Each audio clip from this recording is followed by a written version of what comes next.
గోపయ్య అలా బజార్కి వెళ్ళగా ఒక వ్యక్తి వచ్చి గోపయ్య నీ కళ్యాణం కలిగి ఎన్ని మాసం అవుతుంది? 6 మాసములు అవుతుందయ్యా. 6 మాసముల నుంచి అత్తవారి దగ్గర ఎందుకు తింటున్నావే? ఈయనైనా కానీ నీ తల్లిదండ్రుల జాడ తెలుసుకున్నావయ్యా అన్నాడట. ఆ మాటలు ఉన్నటువంటి గోపయ్య పరుగున తన భార్య వద్ద వచ్చినట్టు ఉన్నాడయ్యా. అమ్మవారే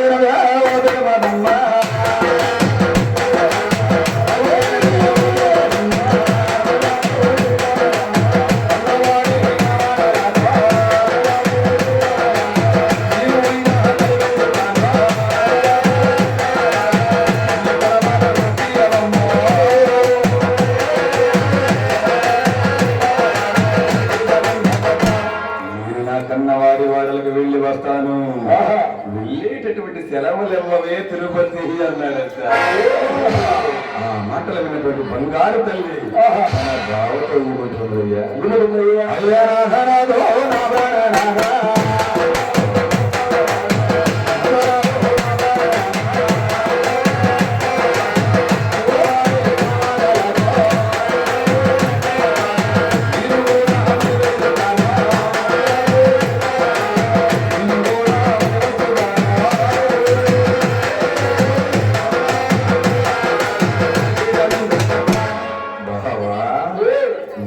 కన్నవారి వాడలకు వెళితే పుట్టింటి దగ్గరే ఉండమంటావా?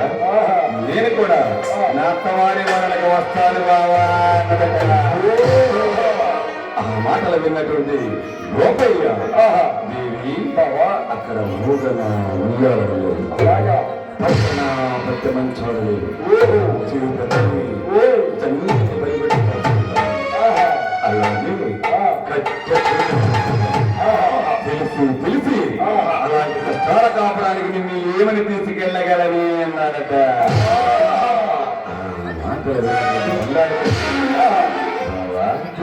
సిరి సంపదలు భోగవాక్యములు ఉంటే ఉన్నట్లు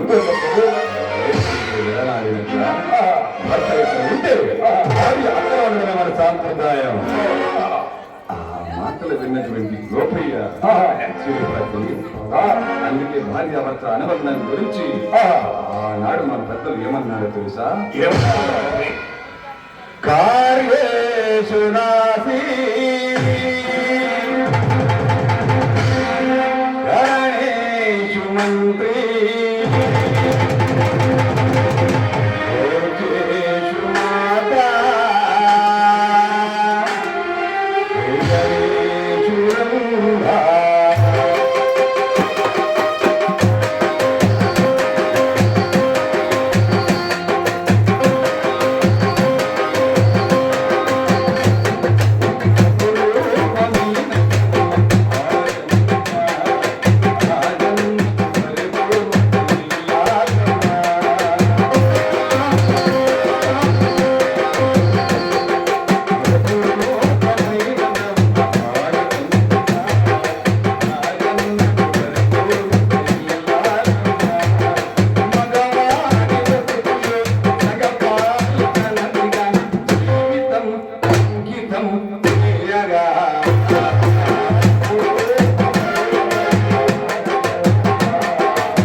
బంగారు తల్లి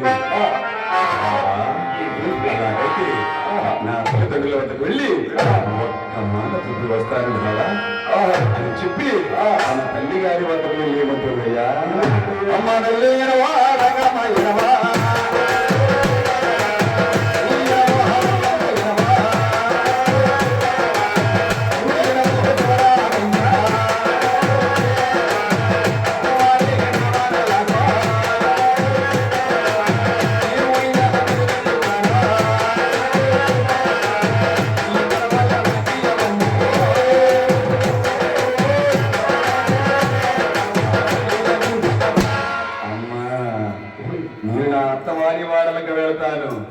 వెళ్ళేటటువంటి సెలవులు ఇవ్వవమ్మా అన్నదట.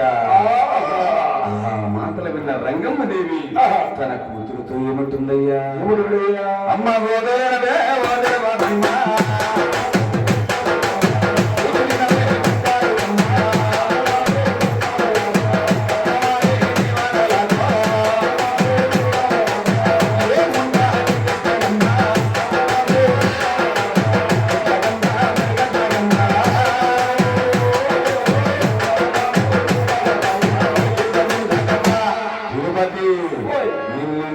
వారి వాడలకు వెళ్ళమని ఏ ముండ నీకు చెప్పింది మట్టి కథ ఊళ్ళో మొత్తాన్ని ఆరిపోసుకుంటావు అమ్మా నేనేనంటున్నా కానీ వారి వాడలకు వెళ్ళవలసిన దానినే కదమ్మా అందట ఆ మాటలు విన్న రంగమని తిరుపతి అమ్మా ఆనాడు వద్దో వద్దో అని చెప్పి నీ బాబా గోపాయన కళ్యాణం వాడారు వద్దు అని కష్టాల కపురానికి వెళ్తానంటున్నావు అవును అక్కడ ఓగన ఉయ్యాడలేదు అవును పట్టణ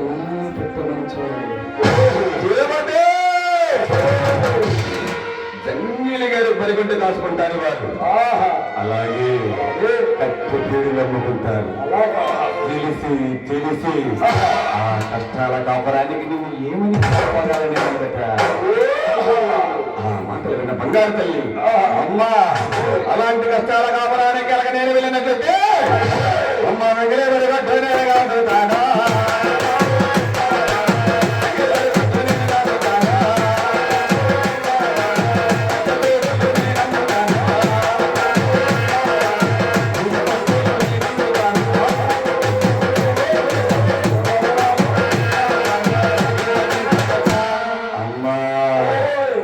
కష్టాల కాపురానికి కనుక నేను వెళ్ళినట్లయితే జంగిలి బరిగొడ్డే కాసుకుంటాను కట్టె తీడు నమ్ముకుంటాను నేల పడకన పొరలుతాను నా అత్తవారు ఏది తింటే నేను అనుకుంటాను రతనాల రంగమ్మదేవి అలాగైతే అమ్మా ఒకనొక రోజున చక్కని సుముహూర్తం నుంచి నిర్ణయించి లక్ష్మీ తిరుపతమ్మ గోపయ్య స్వామి వాళ్ళను అత్తవారింటికి సాగనంపుతున్నదయ్యా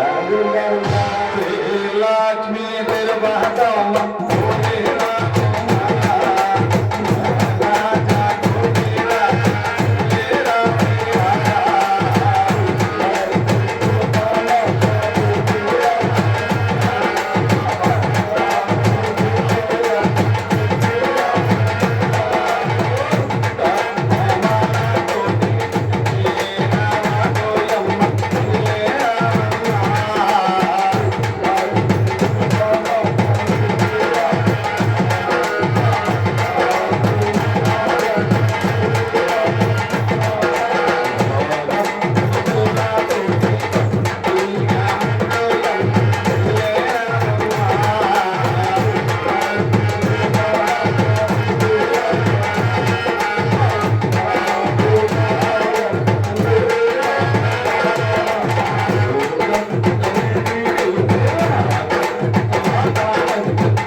వారి వారికి వెళ్ళిన తర్వాత వెళ్తే అత్త మామలు ఉంటే అన్న తల్లిదండ్రులు లాగా చూసుకోవాలని మరుదులు కానీ మరదళ్ళు కానీ ఉంటే చిన్న పిల్లల్లాగా చూసుకోవాలి తల్లి. అలాగే అమ్మా అమ్మా నేను చెప్పే ఈ మాటలు నీ మనసులో ఉంచుకోమ్మా. అలాగే అమ్మా 10 మంది ఉన్న చోట పకా పకా నడవకూడదమ్మా.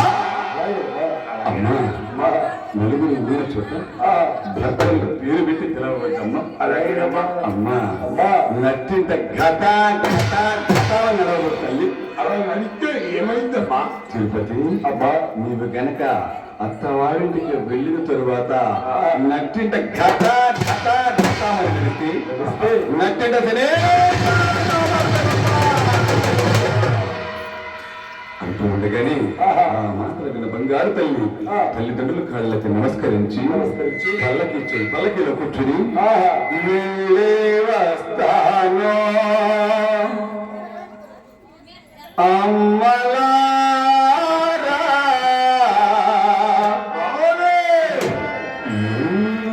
వస్తాలి అక్కలారా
పల్లకీలో కూర్చుని అయ్యా అన్నయ్యలారా వారి వాళ్ళు వచ్చిందాక ఈ వల్ల కనిపించదు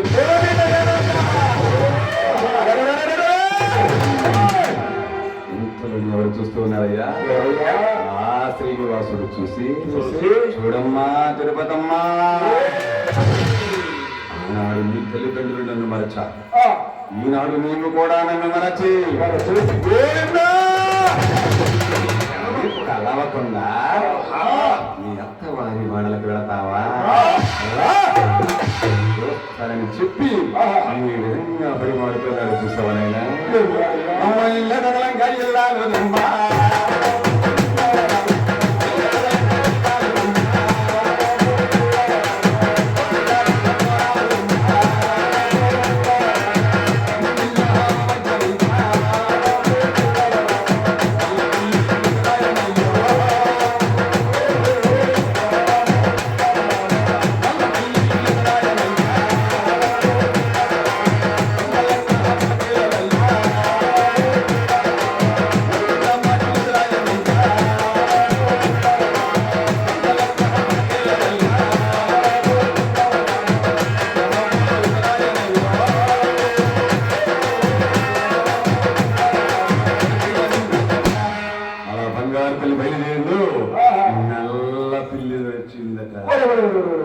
మరికొంత దూరం వెళ్ళగానే ఇంటి బ్రాహ్మణుడు ఇచ్చాడట. ఇంకొంత దూరం వెళ్ళగానే చాకలన్న సంకల తడి బట్టలు పెట్టుకుని వచ్చాడట. ఈ దృశ్యాలన్నిటిని ఎవరు చూస్తూ ఉన్నారయ్యా? రతనాల రంగమదేవి చూసి అమ్మా ఈ రోజు ప్రయాణం అంత మంచిది కాదు, రేపు విడవేగానే అమ్మా రేపన్నది నువ్వు చూసావా? నేను చూశానా? ఏమంటా బయలుదేరాను గుడి తిరిగి వెళ్ళే ప్రసక్తే లేదమ్మా. ఆ మాటలు విన్నటువంటి రంగమ్మదేవి తన కూతురు తోడుకుంటాను అయ్యా. అమ్మా గోదావరి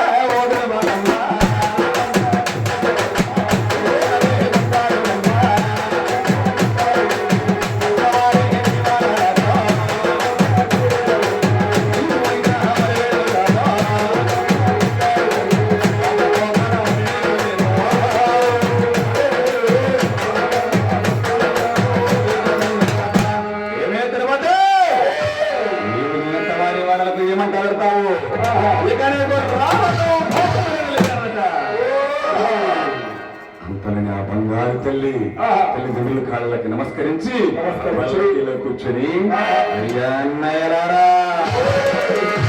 వారి వాడల వచ్చిందాక ఈ పల్లకిని తెచ్చుకోని అన్నయ్యా